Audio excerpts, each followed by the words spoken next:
All right, welcome back to the Prolific Author Podcast. We are here today with author Suzanne Atkinson. How are you doing, Suzanne? I'm doing well, thank you. Good, good. Thanks for being here. So, as you know, my audience is mostly aspiring authors and authors who are still kind of getting their feet wet and, aren't super experienced, but are kind of moving along the path. So why don't we start by having you introduce yourself and telling everyone who you are and what you write? Okay, I write as my full name, LP Suzanne Atkinson. I've written 10 books that are out now, with the 11th one to come out in March. The series I'm writing now are traditional cozy mysteries, the Stella Kirk mystery series. Before that, I wrote a 4-book series classified as psychological thriller, but nothing, it's all, I tell people it's all head trip. I like my readers to use their imagination. I don't have to write about gore. I just have to make them be afraid of it. That's my goal. Before that, I wrote a standalone novel called Ties That Bind, and it's a coming of age story of sorts. And before that, I wrote a book. The first book I wrote was Emily's Will Be Done. And it's a story of my friend who dropped dead very inconveniently and left me to manage her estate.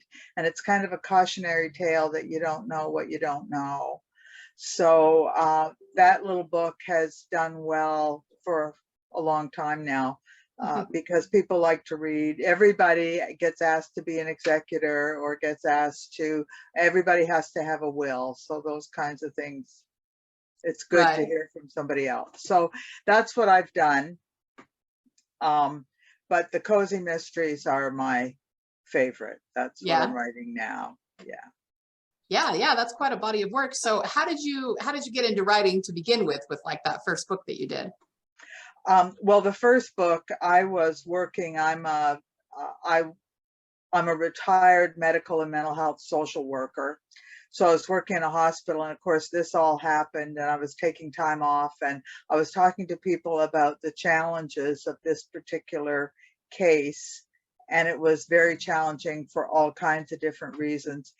And people kept saying to me, I wish you'd write a book about this because this could happen to anybody, and I'm my mother's executor and her house is full of stuff. And so that's how that started. And I started it before I retired, but once I retired, I just thought, well, I wrote that one and it was fairly successful, so maybe now I'll try a novel. And it just, I've always written. I've written for work, writing papers, writing policy. I've always done a fair bit of writing. So.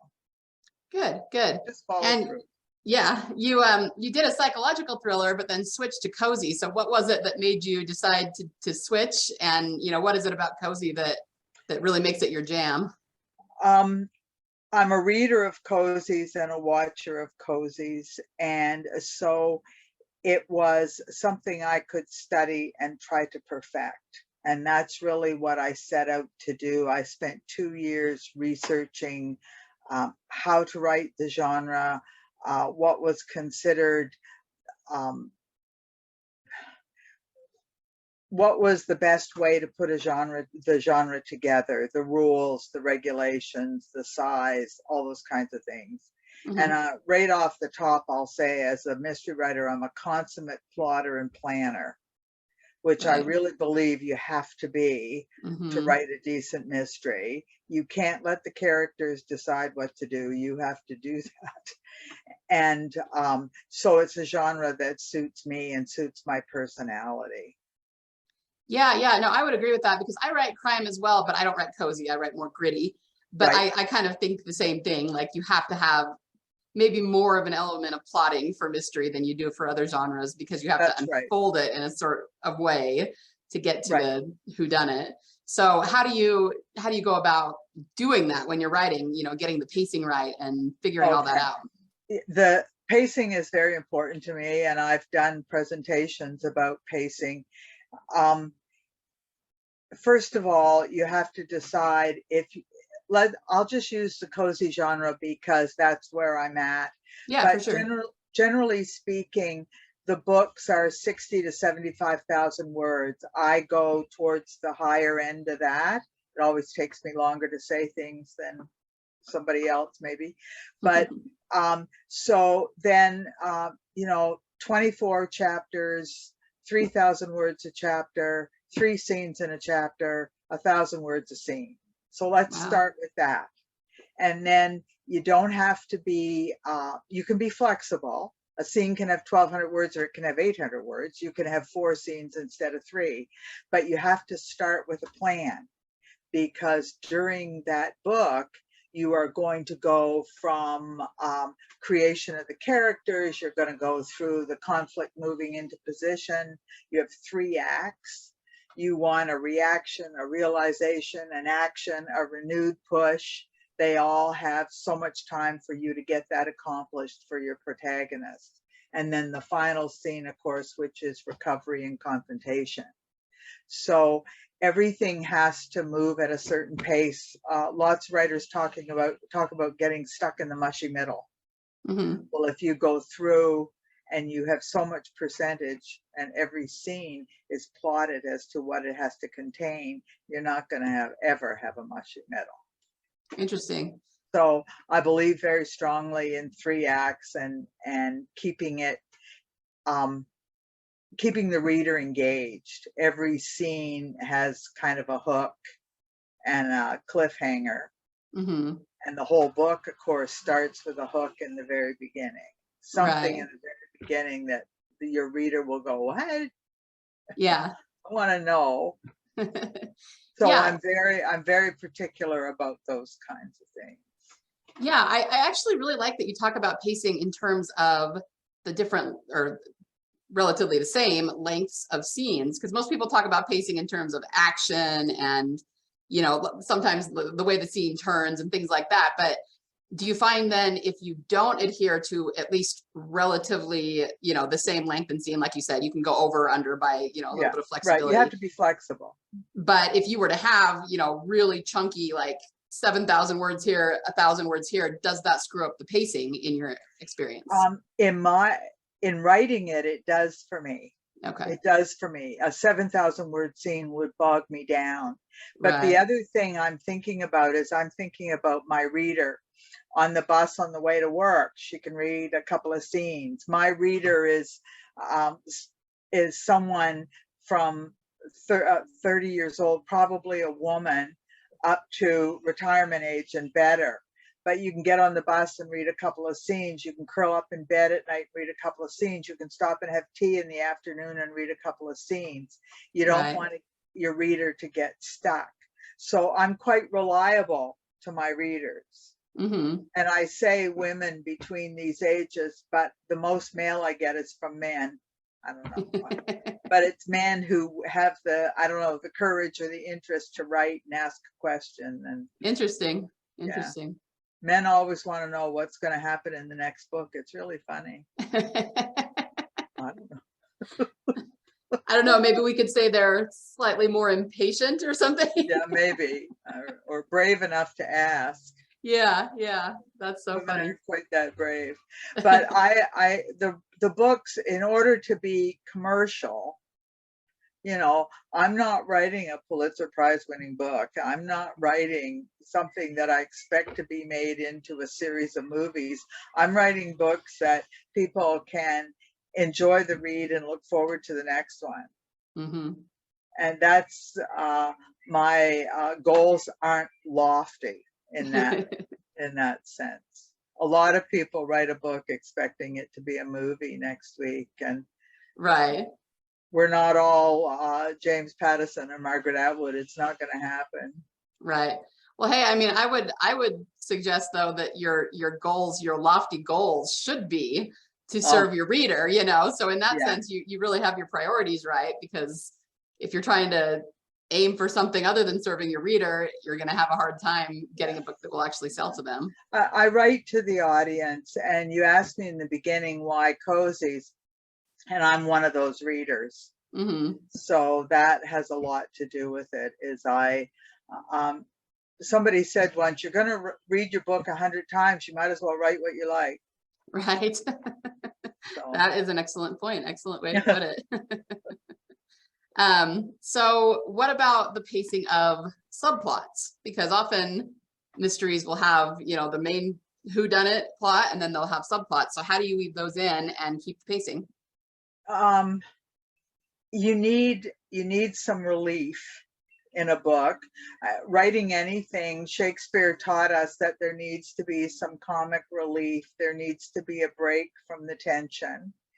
And most cozy mysteries do that by having a dinner party or having a romantic scene or having a quiet afternoon at home on a stormy day.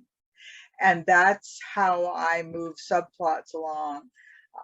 Stella has a lover partner who's 9 years younger than her, and he's her partner in business as well. And that can cause some interesting situations. She also has a sister who is, you know, a trial.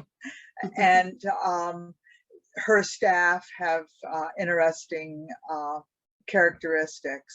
So all those sorts of things add to, and she takes care of a dog that isn't hers, but she takes care of Kiki, who's a Pomeranian and a fashionista.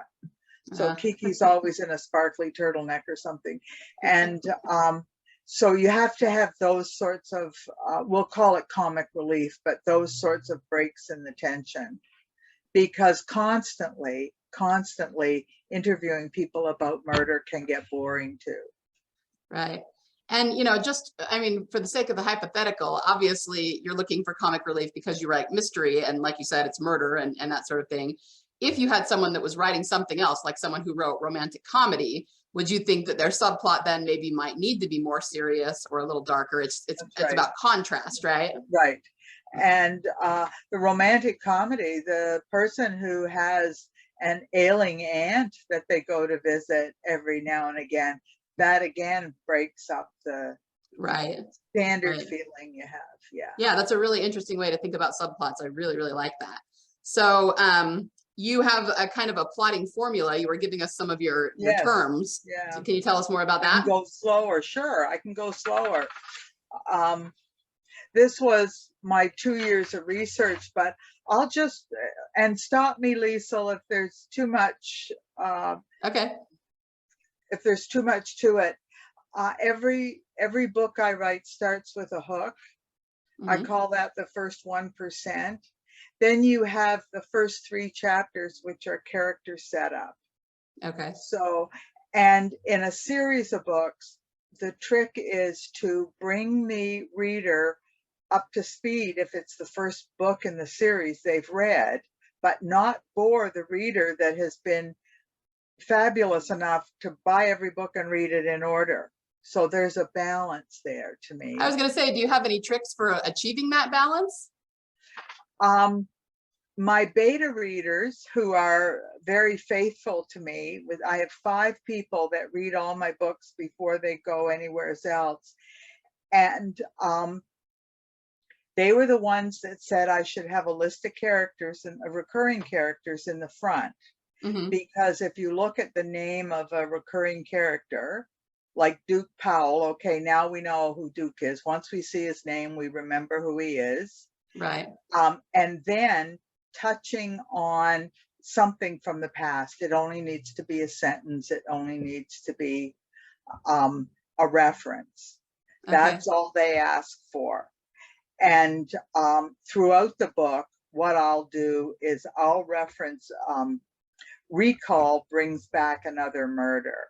Like perhaps it's a rainstorm that reminds the protagonist of when Lorraine was murdered and they found her during that horrible storm. That reminds your regular readers, but at the same time, it will maybe encourage a reader of book 3 to go back and read book 1. Right, right. So I try to do enough to remind a recurring reader, but not enough to turn them off. Right. I hate to think that somebody would say, oh my God, I've heard that so many times. I've read that 3 times now. Yeah, yeah. So I'm really careful with that and mindful of it. The next 3 chapters is the buildup. The conflict moves into position. So you have to have an inciting event in there at no later than chapter 3. There has to be an inciting event where your protagonist is called to action somehow.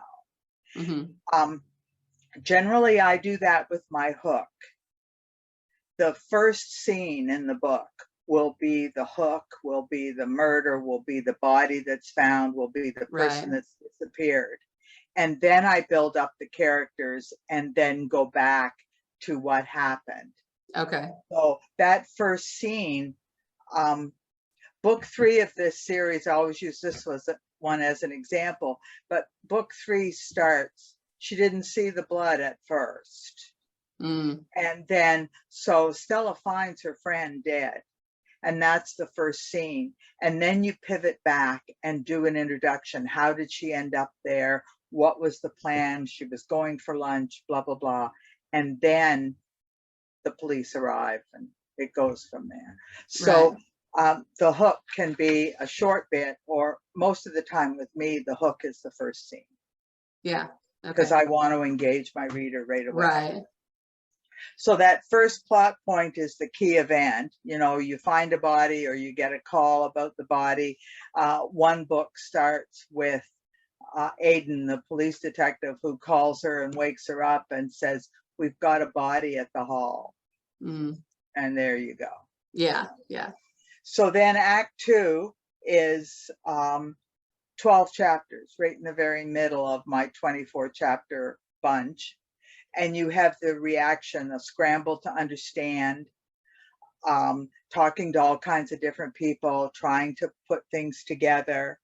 So the first pinch point is at that stage after those 3 chapters. And that's where the antagonist has the power. So as the writer, I'm making sure that the protagonist isn't really getting anywhere, isn't really learning too much.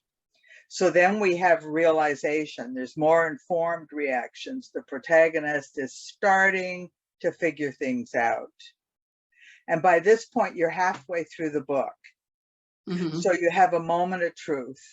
You have the midpoint where the protagonist thinks they may have it, but you know, at the middle of the book, they don't. Right. Okay. So then she starts to make headway, action scenes where she's moving quite quickly from one thing to the other. And that's usually where I take a break. So just as things start to ramp up, we're going to have an engagement party or a dinner party or a barbecue at the park or something. And then the second pinch point, this is a foreshadowing of the plot point for Act 3. So what happens is there's going to be a reversal of fortune. Yes, the action is all built up, but what happens is she's not right. It's not the way it's supposed to be. Or in many cases, when an amateur is working with a professional, the professional puts down the hammer and no, it's my way. We're going to follow this path and I'm the boss and I'm right. So our protagonist loses ground. Right. But something happens that foreshadows. Later on, the reader will think, well, she knew she was right way back there. Right? So is it like a sort of a hint to what it will end up being? Yes. Yeah. There's lots of hints and red herrings. Okay. And there's no harm in going back. And I say this to people, there's no harm in going back and adding an extra hint somewhere if you didn't add it in the beginning, or adding an extra red herring. Right. You know, change the color of that, make it difficult to see, make it more difficult to find, those kinds of things. So with Act 3, you have recovery. So she starts to question everything. It's like reviewing all the facts. I'm not looking at this right. And you see this when you watch Cozy Mysteries as well. The group will sit down and go, okay, so what have we got? Right. And go through it all again. So the climax begins at about 88%. So I've got 3 chapters left to go and the climax is going to begin. you have some sort of confrontation, a threat, a confession. I mean, I dealt in the mental health industry. These are not forensics books. We don't worry about fingerprints. We don't worry about bodily fluids. They're all written in the early 1980s. Mm. You don't even have cell phones. You have fax machines and Right. answering machines. And I like to do that because what it does is there's no instant gratification. You have to wait for somebody to call you back. Right. And it makes more tension. And I lived then, so I know about the 1980s. So I'm old. I know about that. So the climax begins. There's some kind of face-off. Stella, in these particular books, Stella, instead of asking a lot of questions, Stella will make statements. And what I mean by that is, as a social worker, if you want to get somebody to talk to you, it's better to say something that may not be true. Because if I say to you, you look puzzled, you go, no, I'm not puzzled. I was just thinking blah, blah, blah. And you want to. Okay. Go ahead, pick up wherever you feel Okay. like. So Act 3 of a mystery always has to do with when the protagonist starts making headway. So things start to fall in line. When I'm writing, my biggest concern isn't that my reader can't figure out who did it. I don't care if they figure out who did it. But I have a little box here I want to get rid of there. But I want them to be surprised at why. Okay. The how and the who aren't so important to me as the why. My background is psychology, and being forced into a situation where you actually take someone else's life is a severe circumstance. So the why is always what is interesting to me. So yeah, Stella will start, in my book, asking the right questions or formulating theories in her mind by then. And by the very end, the last 2 chapters, my last chapter, and I write 24 chapters. So chapter 23 has to do with her confrontation with the murderer.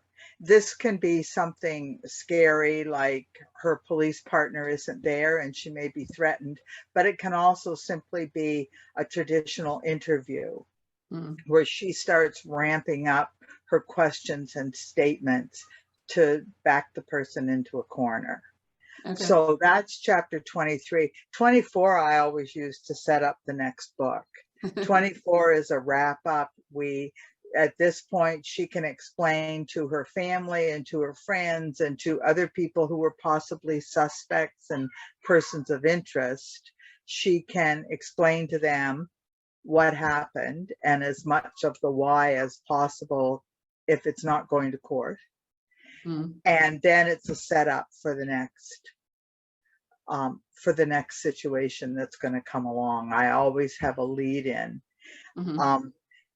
In the book that's coming out in March, just as an example, it's a book that focuses on fraud in nursing homes. But at the very end, and I won't tell you more than that, but at the very end of it, Aiden gets a call, her detective friend gets a call to go to this fourplex, and it's 4 women who live there, and it's about a thievery at the fourplex. And he's a detective that deals with murder and violence, and he doesn't really want to go, but he says, well, Stella knows these women, so I'll take Stella and try to figure out what's going on. And that's the setup for the next book, which is the one I'm writing now. So I always try to give I don't write a book and at the end of it put in an excerpt from the next one, but I do give them in the book a lead up. So that's part of the flow as well, I think, to if you're writing a series, to give your readers something to wait for. Sure, sure. And I'm curious about the way that you do your endings, because it seems like you you do the confrontation in the 23rd chapter, and then the 24th chapter is just a quick wrap up. So you don't have a whole lot of story for that book after the climactic moment. So do you have like a particular, any thoughts about that? Like things you specifically do to make sure that you can do it that way? Well, I guess it depends. It depends on the characters more than anything else, Lisa. And I've had situations where people are simply sitting in the interview room and you ask the right questions to anybody and they end up cornered and they finally cave. But there's also, I did one that involved the bank, and Stella actually went in the bank, and the bank manager, who is the murderer in the end, she's trying to pack up and get out of Dodge, and it's not going to happen. But Stella's threatened because she's acting alone. So then all the details, all the sort of police paperwork details, readers aren't really into all of that. Not the kind of reader that I'm after. They're after what's next. And what's next is it going to go to court or isn't it? Did they confess or didn't they? So sometimes yes, sometimes no. And then it's on with her life. She has a life. She's not a police detective. She has a real life. She runs a trailer park. She has work to do. Yeah, that's great. Well, yeah, hey, thanks for sharing that formula with us. I gotta say, I thought it was really, really interesting at some of the points you make. I actually really like that you say the why is more important, because I'm kind of into psychology too.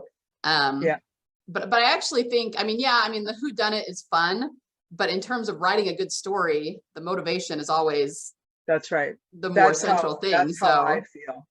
Yeah. And I was always when I did my master's years ago, 100 years ago, but I wrote my thesis on caregiver stress and burden. And what fascinated me was not that people choose or don't choose to take care of their loved ones, but what makes the choice. I've seen very well-off families who could easily keep a loved one at home. They pack them off to the nursing home the minute they have a chance. Where I've seen people who don't have 2 pins and they will do anything in their power to keep their loved one with them. And there's always a story behind that. That's not random. And those kinds of things are what interest me about the human condition, is nothing like this is random. Even if something random happened to you, the consequences and how you deal with it aren't random. That's all a matter of choice. Yeah. And something about the logic, understanding someone's logic behind their choices is, I think, what helps us relate to them as human beings, you know, because sometimes even if we don't agree with it, we'll be like, you know, this serial killer has a reason for killing. We don't agree with that, but we understand how he's getting to that logic, you know, and it's just fascinating. One of the things I also do that, a couple of things that I'll tell you that I do, because we're dealing with writers here who are ramping up with this kind of stuff, is I go through each chapter and I highlight in green the bona fide clues, and I highlight in pink the red herrings, so that when I can go through it afterwards, there may be lots of rewrites and everything, but those highlights will give me an idea of how many clues and red herrings I have just as I go along. The other thing I try to do is I try to leave each, especially each chapter, but even each scene, with a bit of a question, a bit of a what's going to happen next. Right. And people complained to me that I wanted to go to sleep, but I just had to read one more. That's the best compliment that you Yeah. can get from I was gonna anybody. say, yeah, you're not gonna apologize for that as an author. No, not in the least. Not in the least. Oh, that's great. I That's really great. like to hear from readers. I really like to hear from readers. Right. Yeah, no, and I really love that you intentionally go back and highlight those things. I think there's so many writers, especially when they start, who are just not intentional enough with their stories, you know. Well, and I talk about the construction of a murder mystery. And yes, I want to write well. I want to make sure there's not too many that words and not too many ing words and, you Right. know, not too many adverbs. I go through all of that stuff. I have 120 checks I do with every chapter. But it's more important to build this thing as if you were building a house. You have to have that foundation. You have to have the outline. You can't frame it as if it were 3 bedrooms and 2 bathrooms and then decide you're going to have 4 bedrooms down the road, because something's got to change. And Yes. so all that work done at the beginning, all that architectural work for your mystery, is what's going to make it flow and make it work as you move along. So And it good. is Yeah, I love intentional. that. I can't let the characters drive it, Yeah. because that becomes too random. And especially with a mystery, then you have to go back and say, well, now what did they say back here? And Right. doesn't work. Yeah. Doesn't No, work. I really love that, because that's what I teach for any story, not just mysteries, but anything, is that you have to have the foundation. And if you don't, your story, I mean, there's people who don't write that way and they have a little bit of a success, but you're not going to have uber success where you have readers that love your stories unless you're intentional with the way that you craft it and the foundation and everything you're saying, you know. So yeah. Yeah, I love that. Thank you so much for all of that advice. So one other thing I wanted to touch on was, you do not wear all the hats as the author. You have a lot of people who help you, right? I'm an independent publisher. I talk a lot to people about, to me, the difference between self-publishing and being an independent is I have people. I have people that can do things way better than me. I have a professional editor, and well, of course I have beta readers, but they're not professional. They're just people that are mean-spirited and say terrible things to me. And that's what I want them to do. And for that, they get a free book when all is said and done. Right. But I have an editor who's mercenary, and I have a layout person, and that's what she does for a living in her real life, is she lays out books. And I always tell people, the Pope Francis wrote a book and she was the person who laid it out for him. So I figure she's pretty good. Yeah. And then I have a graphic artist, and I work with him, but what comes out has nothing to do with my hand. It's my words to him and my descriptors and my bits of the story that I give to him, and he does the creative part of it after that. So I have those 3 people who work for me, and then I distribute through Ingram. Okay. Most people know Ingram Spark. Yeah. But I distribute through them, and I've had a fair bit of success with that. Good. I started off, are you familiar with Friesen Press? No. Okay, Friesen Press. I wouldn't call Friesen a vanity press, but Friesen is, I paid them a fee and they did for me the things that I have my own people do now. So I pay people myself. I don't put it through a third party. Right. But they dealt with Ingram. So once, in my 3rd book, Friesen Press had a problem with Ingram. And it's interesting how you learn things, but they suggested to me that I call Ingram directly. It's like, well, it's not our problem. Talk to Ingram. And once I talked to Ingram, that was it. I didn't need them anymore. Right. And that's what happens. I learned it all myself after they said, well, look, here you go. Right. And Ingram is very supportive to independent artists. They want to make sure you put out a good book. And but to me, it's most important that it's professional. Right. I know that anybody can put anything up, and I don't give my work away either. That's So you don't have any freebies? No freebies. The only thing that comes up is like in Kobo, which is the Canadian ebook seller. Right. There's Amazon.ca as well, but Kobo Chapters, Indigo Chapters is our big book distributor in Canada, big bookstores and everything. And Kobo is the ebook division of that. Right. Kobo has what they call Kobo Plus, and it's for people that pay a monthly fee and they can get so many books for free. And Ingram takes part in that. So you could get my book free if you were a member of Kobo Plus.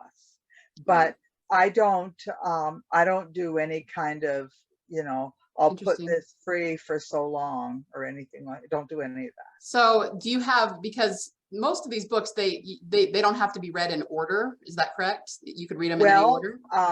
No, they don't. I prefer it if you do, because you're going to get to know the characters gradually. Right. And so the books are numbered, both the Hayworth series, which is more psychological, and the Stella series. It's better to be introduced to the characters in order. But certainly I just got an email the other day from a gal who got book 3 for Christmas. And she was talking about it. And so her question to me was, should I read book 1 now or book 4? Well, I mean, my answer is always going to be the same, start at the beginning, but she wouldn't have to. Right.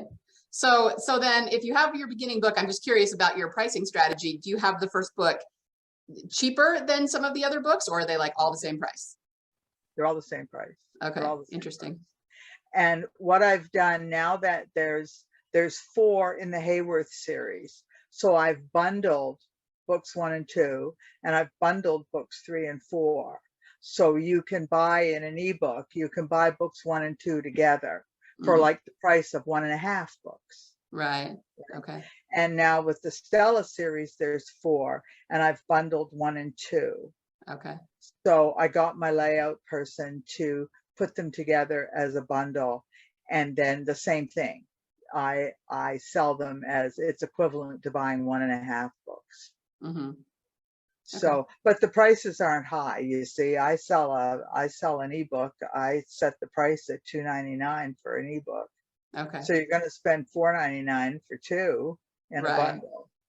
Okay. So it's not a big investment. They're also, I'm really big on libraries. I think libraries are the best, and all the books are on Hoopla and Overdrive.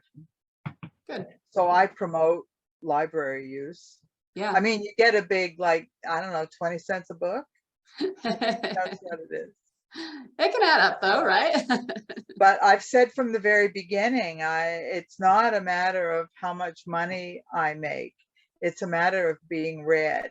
I feel like I have something to say. Right. And it's a matter of being read. Yeah, I really like that. So in terms of having people to help you then, you obviously do the writing, of course, and the editing. And you make the initial editing. I don't do the final editing. Okay. Yeah.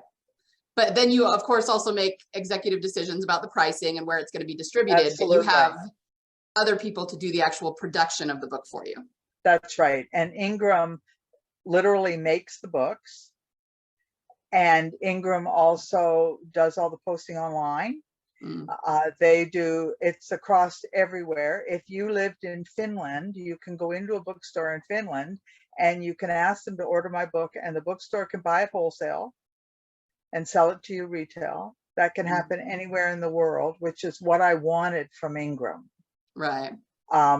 What worried me about Amazon, and I have no qualms about Amazon whatsoever, I've sold a lot of books with them, is that if you're strictly an Amazon seller, then for a person to order a book rather than buy online, the bookseller has to pay the retail price for it. There's no avenue for wholesale unless that's changed recently.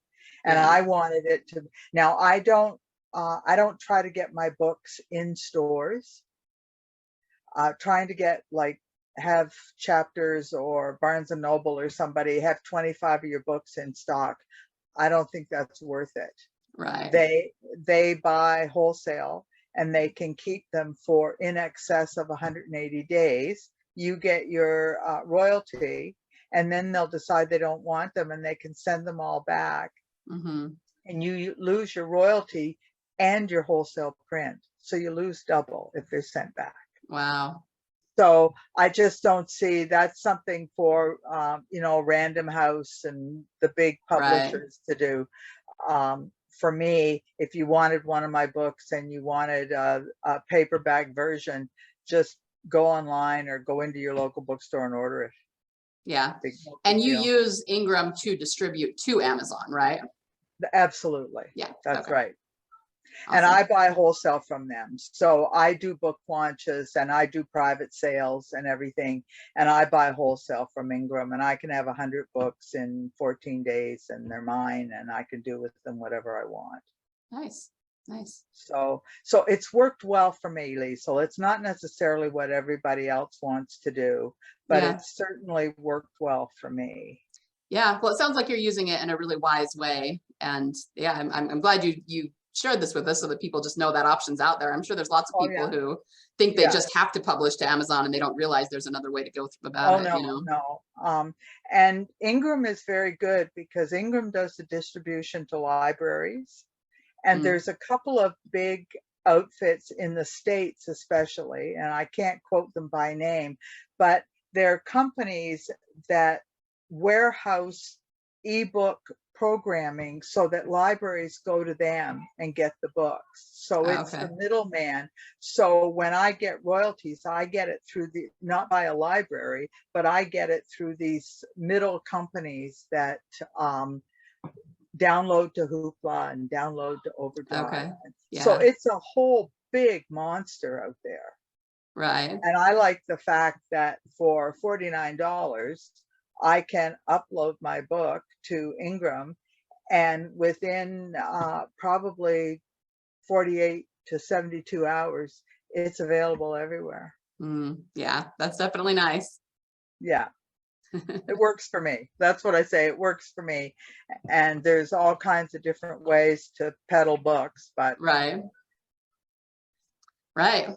Well, great. Thank you so much for being here and for sharing all of this with us. I think. Well, look, it's been a pleasure. It's been a pleasure talking to you. I've had lots of fun. Good. I'm glad. So kind of to wrap up, sorry, what was that? I said, I'm happy to do it again. Anytime you want to talk books, just call me. Yeah, absolutely. I'll have to have you back on again. What advice then, as we're just kind of wrapping up, would you give to aspiring authors, especially, maybe mystery authors and crime authors that would like to kind of do what you're doing? First of all, you can't do this in a vacuum. So you need to learn a few things. You need to take a few courses. Pro Writing Aid, you don't have to own Pro Writing Aid, but if you keep track of them, they do workshops on writing mysteries or writing romance or writing nonfiction, where you can log on and listen to the best of people talk about how it's done. A little tidbit here and there might be all you need to get started. And really invest in yourself. That's the biggest thing. If you think you can do this, pay for a course. Learn something. Get yourself a couple of credits under your belt. Learn how to construct a sentence. Learn the difference between a subject and a predicate. You have to start somewhere. So I always tell people, start from the bottom. Feel confident writing a decent paragraph. Yeah, no, I appreciate that advice, because I think too many people think they only need marketing and not necessarily storycraft or writing, and it all has to work together. It's all the craft, right? When I was writing my thesis in university, and I spoke to an old friend, and it was like 25,000 words, which is a third of what I write in a book. But I said to him, I don't know how I'm going to do this, 25,000 words. And he said, how do you eat an elephant, Suzanne? one bite at a time. So that's where the outline comes in. You don't have to write 75,000 words. You have to write scene 1, Right. 1,000 words. Right. Right. Awesome. Yeah. So I usually ask people where they can, where everyone can find their books. You already said that you're wide. You're anywhere you can find books. Yeah. And what name are you under? Is it just Suzanne? Well, if you look up Suzanne Atkinson on Amazon or on iTunes, you'll find me. I write with all my letters, so it's LP Suzanne Atkinson. That's what I thought. That's my mother's fault. But you really don't have to go there. It's Suzanne with a Z, and I'm easy to find. I'll be on Google till I'm 400 years old. Good to know. Good to know. Well, thank you again so much. Everybody go check out her books. And yeah, good luck with everything you do. Thanks. We'll talk again. Yeah. Okay. Bye now.